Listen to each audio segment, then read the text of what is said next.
She said it casually, like the words were nothing but air. I already got married, Dad. We only invited people who really matter. Her voice cut sharper than any blade. My wife sat beside her, lips curled into that familiar smirk, and added, "Just send the money for the beach house and stop being so dramatic." I stood there, hands trembling in silence.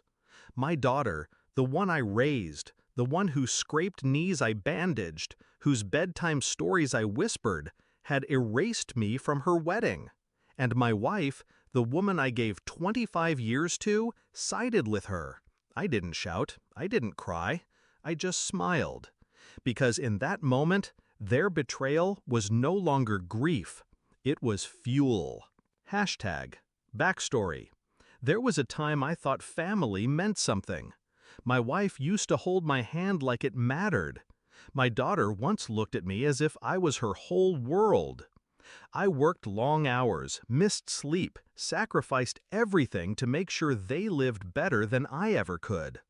But somewhere along the way, I became invisible. My wife started speaking to me only when she wanted something. My daughter grew into her mother's shadow, cold, dismissive, transactional. Still, I held on, believing blood and love were unbreakable. That was my mistake. Hashtag discovery. I started noticing the signs months before the wedding.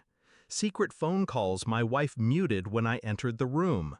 Whispered conversations between her and our daughter that would halt the moment I appeared. Bills I never saw, but always paid. I ignored them, told myself not to spiral, told myself I was overthinking. Until the wedding. Until they looked me dead in the eye and said I wasn't family, that my role was reduced to a wallet. That was when grief turned into clarity. Shift in mindset. I walked out of that house with a smile. On the drive home, my mind wasn't replaying their words, it was designing their downfall. They thought they'd humiliated me. They thought I'd sulk in silence. But I've never been a man who wastes pain. Pain is a tool, and mine was sharpened. I spent the next 3 days working in silence. No outbursts, no tears, just precision. Execution. First, the financial threads. I controlled the accounts, though my wife always assumed I never paid attention. She spent, I replenished. But I kept records. Every dollar she siphoned off for her little luxuries. Every loan she slipped our daughter that was never repaid. I froze the joint cards, moved assets into a trust under my sole name. Called the bank, revoked her access, and let the silence do the rest. Then came the legal strike. Years ago, I drew up a will. Everything was supposed to go to them. That changed in one visit to my lawyer. The new beneficiaries? A scholarship fund in my name. My daughter's wedding may have excluded me, but my legacy would exclude her. Finally, the gift. The one that would land at their door 3 days later. Climax. It was a box, wrapped in gold paper, tied with a ribbon.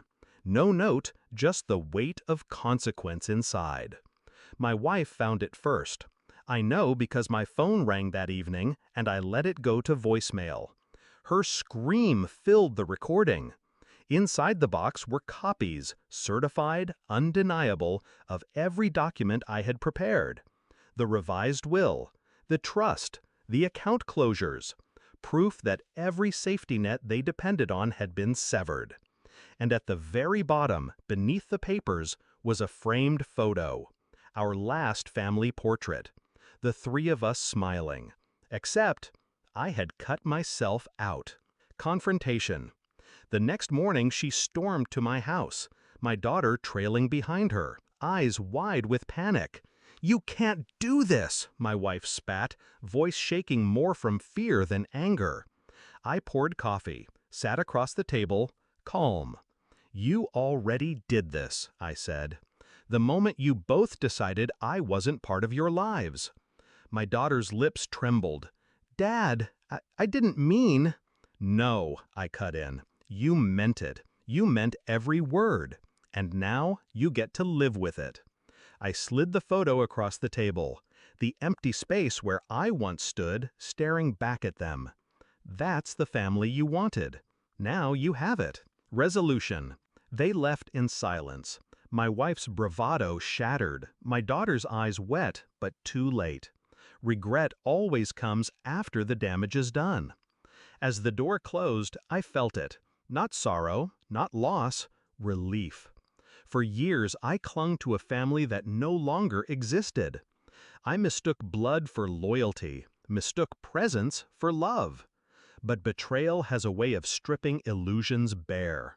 Now, the silence in my house is clean. The air is lighter. My future is mine again.